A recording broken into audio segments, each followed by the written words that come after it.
আজিৰ পৰা 2 বছৰ আগৰ দিনবোৰৰ লগত আজিৰ দিনবোৰ অলপো নিমিলে নিশাৰ। এৰি অহা ঘৰখনৰ মাজত যি মধুৰ সম্পৰ্ক নিশাই জানো পাহৰিব পাৰিছে কেতিয়াবা। ব্যস্ততাৰ মাজতো মনলৈ আহে তাইৰ মাক, দেউতাক আৰু ভায়েকৰ মুখখন। সৰু প্লাইউড কোম্পানীৰ কৰ্মচাৰী দেউতাকৰ চিন্তামুখী মুখখন বাৰুকৈ মনত পৰে তাই, বাৰুকৈ আমনি কৰে। প্ৰত্যেকটো দিন, প্ৰত্যেকটো ৰাতি, প্ৰত্যেকটো সময়। কিন্তু কিয় পলাই ফুৰিছে তাইৰ আপোনজনৰ পৰা? কিয় তাই নিবিচাৰে তাইৰ কাৰণে কোনোবাই সঁহাৰি দিয়ক? কিয় নিবিচাৰে তাই নতুন সম্পৰ্ক কোনোবাৰ লগত? মাথো পাৰলৈকে ছিঙি পেলাইছে পুৰণি সম্পৰ্কবোৰো, গঢ়িবলৈ দিয়া নাই আৰু এক নতুন সম্পৰ্ক। হঠাৎ হোৱা শব্দটোত নিশা উচপ খাই সাৰ পাই উঠিল। তাই বিচনাৰ পৰা একে জাপে নামি চিধা খিৰিকীখনলৈ বুলি দৌৰ দিলে। বাটলৈ বুলি চাই দেখিলে ইয়াত দেখোন কোনোৱে নাই। এই গেটখন দেখোন তেনেকৈ নিমাত হৈয়ে পৰি আছে, মোৰে চাগে ফ্ৰম। এই বুলি তাই শুই পৰিল।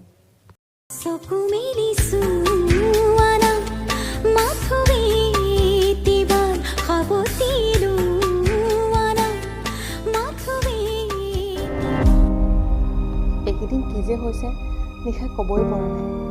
সকলোবোৰ কথাই পাহৰে। আনকি তাইৰ লগৰকেইজনৰ নামবোৰো 2 ছেকেণ্ডৰ কাৰণে হ'লেও ভাবিব লগা হৈছে। ৰাতিপুৱা 5 বজাৰ পৰা এনেকৈ 10টা বাজিলেহি তাই গমেই নাপালে।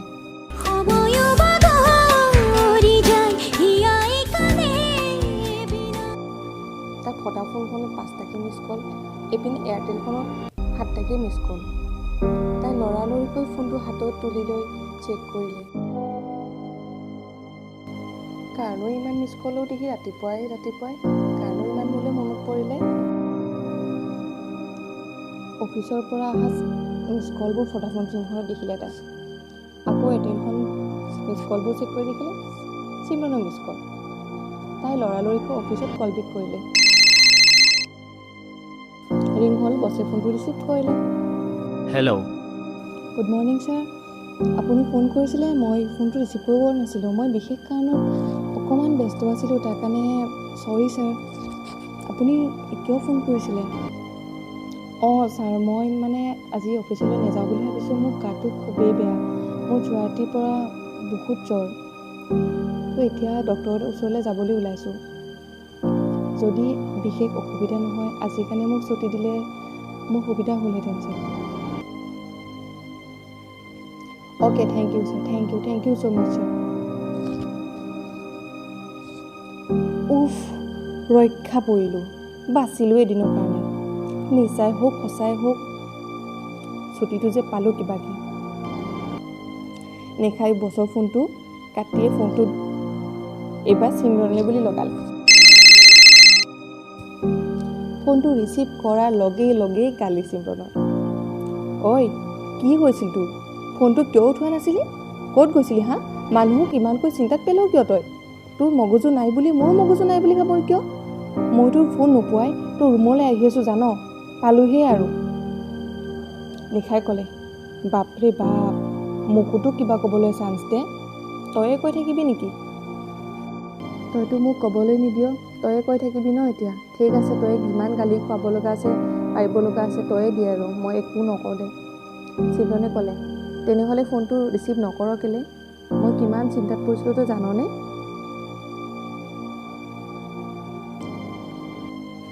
নিশাই ক'লে, চোন শুনছোঁ, মোৰ কথাষাৰটো এবাৰ শুনি ল তই। গালি দিবি বাৰু, তইতো আহি আছ ন এনেও মোৰ ৰুমলৈ। আহি তই মাৰ, পিত, গালি পাৰ, যি কৰ তাকেই কৰিবি। মই শুই আছিলোঁ, ৰাতিপুৱা সাৰ পাই আকৌ টোপনি, নাজানো কিয় এইকেইদিন বহুত টোপনি ধৰি থাকে। বাৰু দে, আহিলে কথা পাতিম। তই, মই ফ্ৰেছ হৈ লওঁ।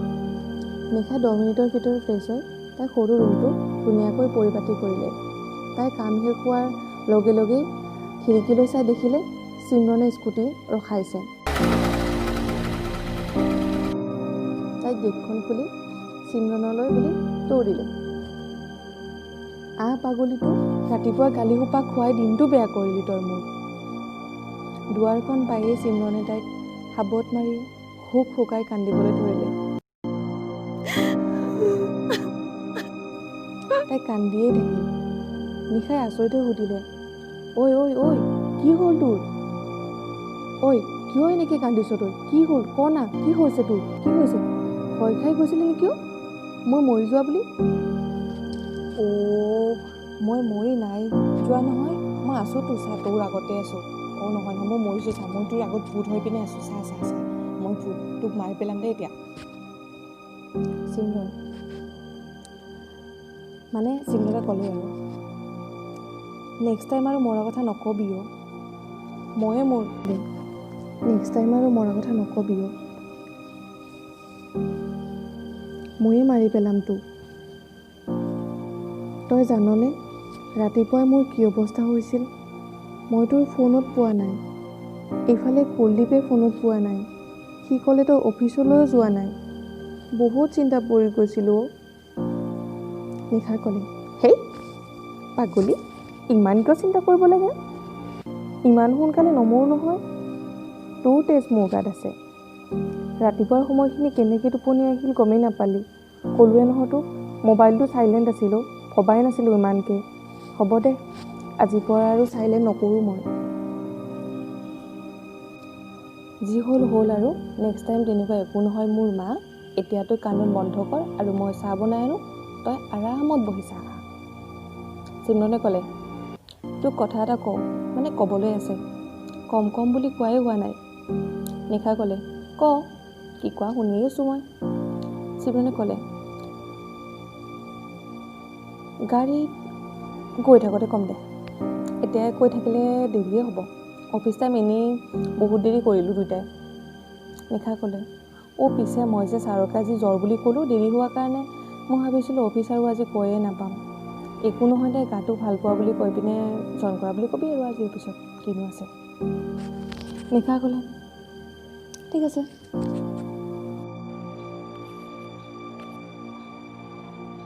নিশা আৰু চিমৰণে চাহ দুকাপ খাই অফিচলৈ বুলি ওলাই গ'ল।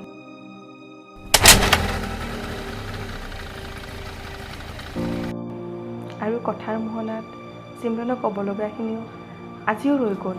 জানাইতো ছোৱালী মানুহৰ কথা নহয়, একেবাৰেই সীমাহীন, কেতিয়াও যেন শেষেই নাই।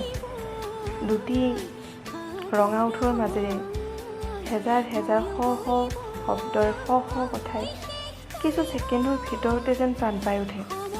এয়াই হ'ল ছোৱালী মানুহৰ কথা। অফিচৰ দুৱাৰদলিতে কুলদীপ ব্যস্ততাৰ মোবাইলৰ স্ক্ৰীণখনত। হঠাৎ হোৱা খটখটকৈ শব্দটো ঠিক ঘূৰি চাই দেখিলে দুজনী 21-22 বছৰীয়া ছোৱালী, যোন তাৰ চিৰদিনৰ চিনাকি নিশা আৰু চিমৰন তাৰ ফালে আগুৱাই আহি আছিলে।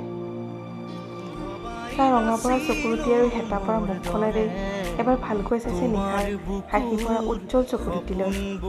উশাহ ল'বলৈও পাহৰি গৈছে কুলদীপে।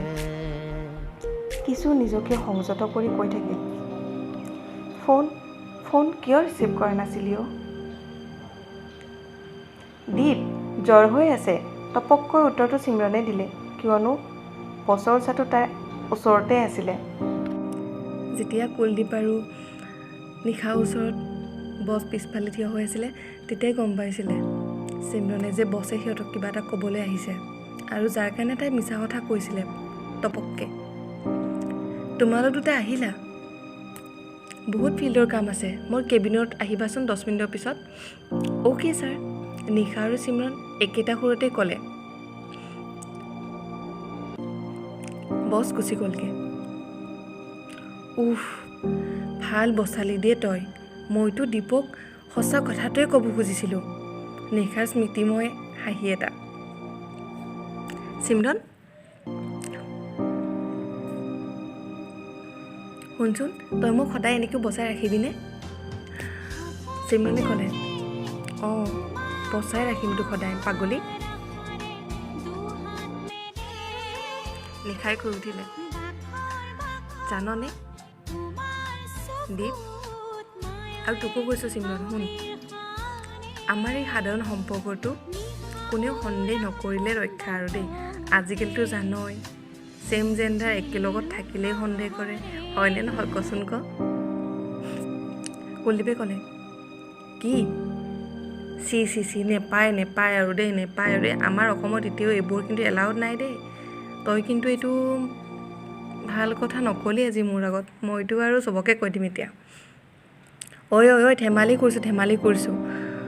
কুলদীপে জোৰকৈ হাঁহিবলৈ ল'লে। সেই সময়তে তিনিওৰে হাঁহি থকা মুখকেইখনলৈ চাই হয়তো অফিচত থকা আন মানুহবোৰেও ফূৰ্তি পাইছিলে। কি কথা পাতিছিলে কোনেও নাজানে, কিন্তু সিহঁতৰ তিনিখন হাঁহি থকা বিস্ময়কৰ মুখ ধৰি পিনে সকলোৰে সেই ৰাতিপুৱাটো খুব সুন্দৰ হৈ উঠিছিল।